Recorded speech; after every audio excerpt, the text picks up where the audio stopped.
नमस्कार दोस्तों। Digital residency के ऊपर बहुत सारे लोग अलग अलग तरीके की बात कर रहे हैं। सोशल मीडिया प्लेटफॉर्म पे डिजिटल रेजिडेंसी के लिए हमने बहुत सारा टॉपिक सुना है, बहुत सारा टॉपिक देखा है, बहुत सारा कंटेंट देखा है। इसके ऊपर बहुत सारी बातें हो रही हैं। आओ उन सारी बातों के ऊपर आज बात करने आए हैं। आज हम डिजिटल रेजिडेंसी के ऊपर बात करने आए हैं, चाहे वो पलाव की हो, एस्टोनिया की हो या किसी और कंट्री की हो। क्या हमें डिजिटल रेजिडेंसी लेनी चाहिए?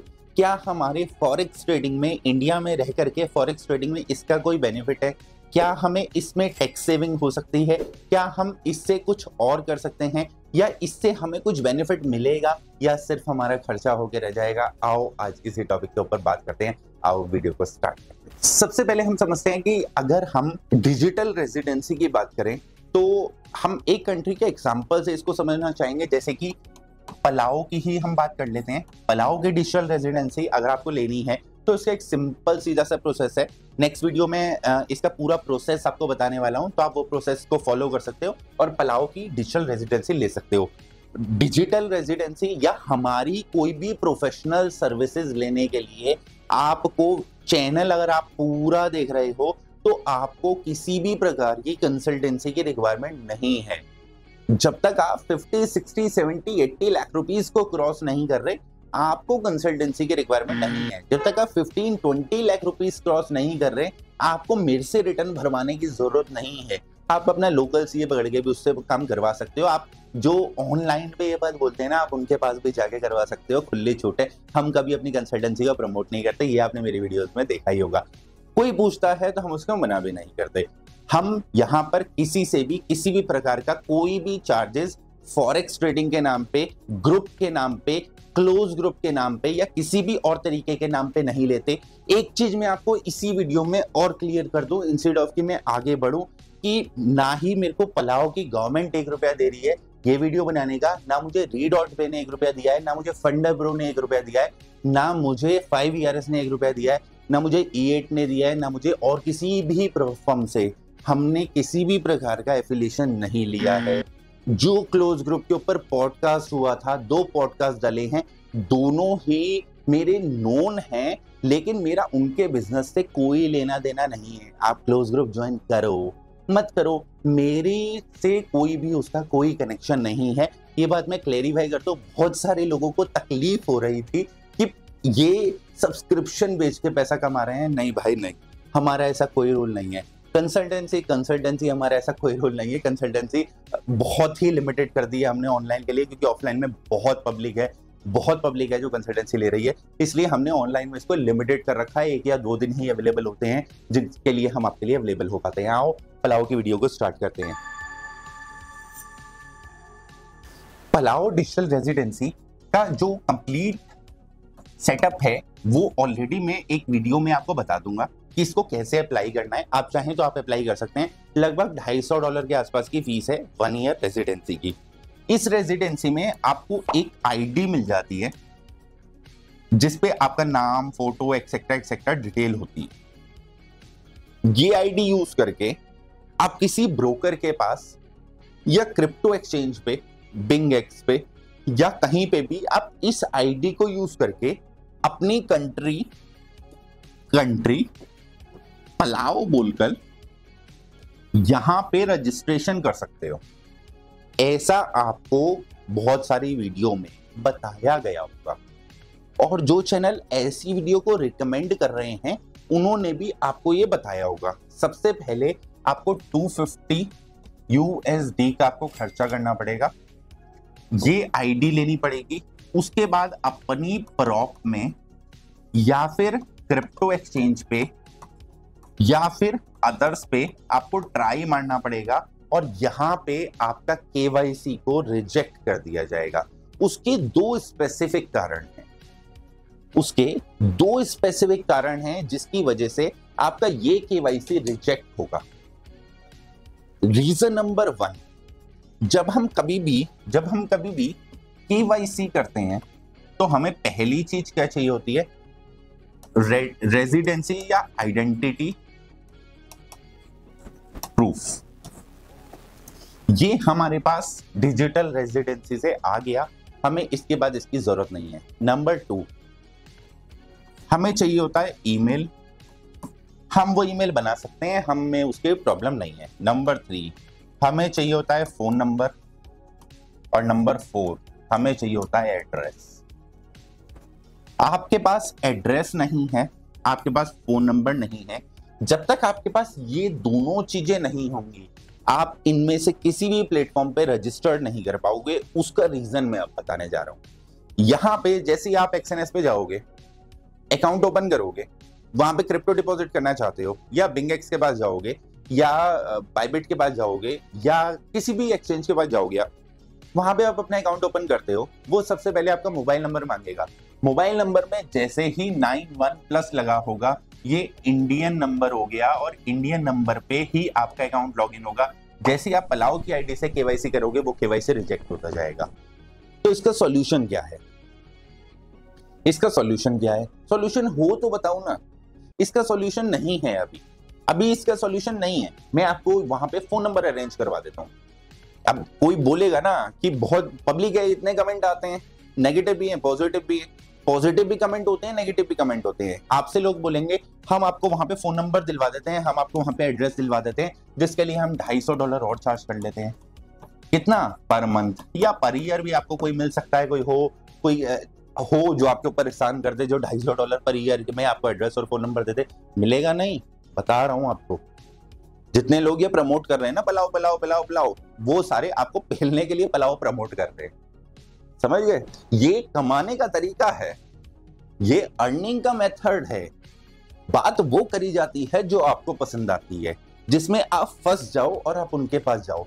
हम यहाँ पे एक्चुअल रियलिटी की बात करते हैं और मना करते हैं हमारे पास मत आओ।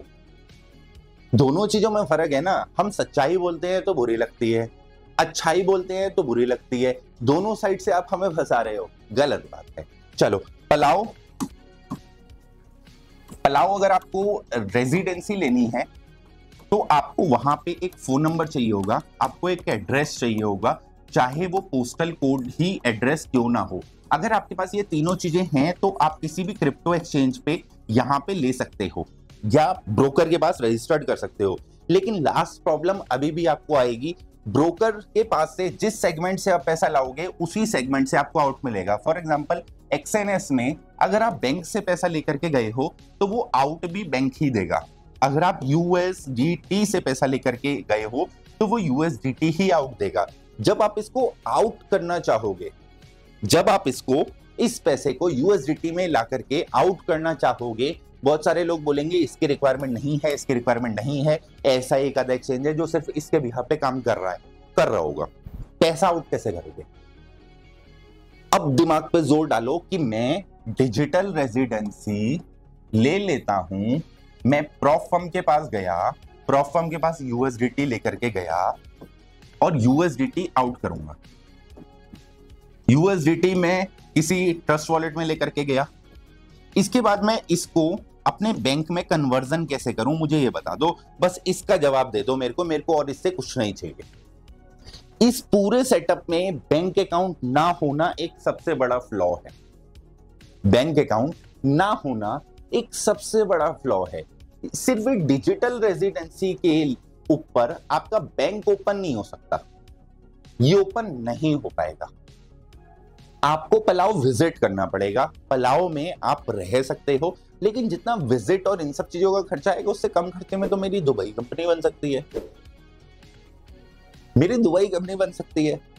तो वाई पलाओ, समझ रहे हो? यहां पे आपको बैंक अकाउंट ओपन करने के लिए एड्रेस चाहिए, यानी आपको कोई जगह रेजिडेंस या ऑफिस रेंट आउट करना पड़ेगा, आपको यहाँ पे फोन नंबर लेना पड़ेगा, आपको यहाँ पे विजिट करना पड़ेगा, साल में 2-3 बार विजिट करना पड़ेगा, क्योंकि हर साल केवाईसी तो होगा ही, हर साल आपका चेकबुक तो वहां डिलीवर होगा ही, वहां पे आपका डेबिट कार्ड तो डिलीवर होगा ही, वहां पे आपके सारी चीजें डिलीवर होंगी। आपका ये सारा खर्चा बढ़ गया, स्टिल आपकी इनकम टैक्सेबल रह गई, क्योंकि इनकम टैक्स के हिसाब से आपकी रेजिडेंसी थोड़ी बदली। आप पैसा पलाओ में ही खर्च करना, फिर इंडिया मत लाना। अगर आप ये कह रहे हो कि मैं तो पलाओ का रेजिडेंट हूं, पलाओ के बैंक अकाउंट में पैसा लिया और उसको इंडिया में लाके खर्च कर रहा हूं, करो। करो भाई, टैक्सेबल है, नॉर्मल बिजनेस की तरीके से टैक्सेबल है। क्यों टैक्सेबल है?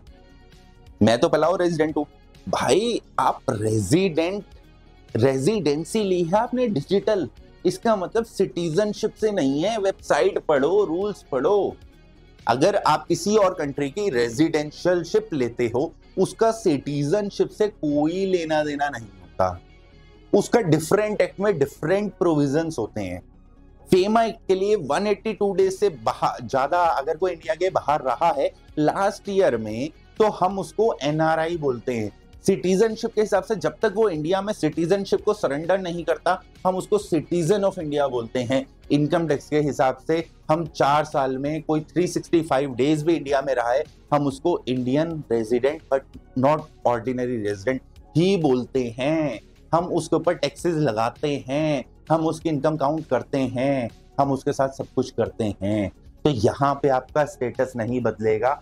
उस डेबिट कार्ड से आप जितना भी एक्सपेंडिचर इंडिया में रह करके करोगे, वो सारा सरकार को पता होगा और वो टैक्सेबल होगा।